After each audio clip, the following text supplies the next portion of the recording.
মঙ্গলবার পৃথিবীতে ফিরছেন সুনিতা উইলিয়ামস। ভারতীয় সময় অনুযায়ী ভোর 3:30 নাগাদ পৃথিবীর মাটিতে ল্যান্ড করবেন সুনিতা এবং বুজ উইলমোর।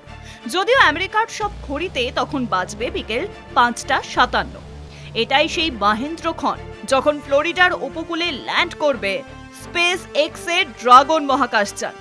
ইতিমধ্যেই সেই নভোযান পৌঁছে গিয়েছে আন্তর্জাতিক স্পেস স্টেশনে, যেখানে বিগত প্রায় 9 মাস ধরে বন্দী রয়েছেন সুনিতা এবং তার সঙ্গী।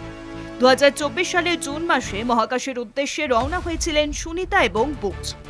পরিকল্পনা ছিল মাত্র 8 দিন মহাকাশে কাটিয়ে ফিরে আসার, কিন্তু তাদের যান বোয়িং স্টারলাইনের যান্ত্রিক ত্রুটি ধরা পড়ায় মহাকাশেই 9 মাস ধরে আটকে ছিলেন তারা। সুনিতা এবং বুজের এই প্রত্যাবর্তন দেখা যাবে বিশ্বের যে কোনো প্রান্ত থেকে। সচক্ষে না হলেও মোবাইল স্ক্রিনে আপনিও দেখতে পারবেন এই দৃশ্য। নাসা জানিয়েছে সোমবার ভারতীয় সময় সকাল 8:15 থেকে সুনিতাদের অবতরণ প্রক্রিয়ার সরাসরি সম্প্রচার শুরু হবে। প্রথমে তাদের মহাকাশযানের দরজা বন্ধ করা হবে, এরপর আইএসএস থেকে তাদের মহাকাশযানের আলাদা হওয়ার প্রক্রিয়াও শুরু হবে। সেই প্রক্রিয়া সম্পন্ন হলে নির্ধারিত সময়ে পৃথিবীর দিকে যাত্রা করবেন তারা।